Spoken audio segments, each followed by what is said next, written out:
नमस्कार, विजयदीप न्यूजमध्ये आपले स्वागत। धरण अपडेट अचूक माहितीसाठी आमचा चॅनल सबस्क्राइब करा। आज बुधवार 27 सप्टेंबर सायंकाळचे उजनी धरण अपडेट। उजनी दौंड येथून येणाऱ्या विसर्गात पुन्हा वाढ होऊ लागली। सकाळी 6च्या तुलनेत सायंकाळी 6 वाजता दौंडचा विसर्ग 3568 क्युसेक्सने वाढला। तसेच पुणे बंड गार्डन विसर्ग देखील वाढला असून तो सकाळच्या तुलनेत सायंकाळी 6440 क्युसेक्सने वाढला। उद्या गुरुवार 28 सप्टेंबर सकाळपर्यंत उजनी दौंड येथून येणारा विसर्ग 15 ते 20 हजारावर जाण्याची शक्यता आहे। असे असले तरी आज दिवसभरात पाणलोट क्षेत्रात पावसाचे प्रमाण कमी झाले। कासारसाई 11 मिलीमीटर, मुळशी 17 मिलीमीटर व टेमघर धरणावर 10 मिलीमीटर पावसाची नोंद झाली। इतर धरणावर पावसाने उघडीप घेतली। उजनी बॅकवॉटर क्षेत्रात देखील आज दिवसभर पावसाची उघडीप आहे।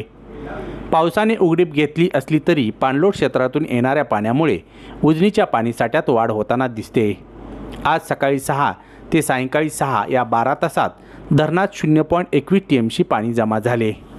सायंकाळी 6च्या अहवालानुसार उजनीची पाणी पातळी 492.795 मीटर, एकूण पाणीसाठा 2183.32 दशलक्ष घनमीटर म्हणजेच 77.02 टीएमसी।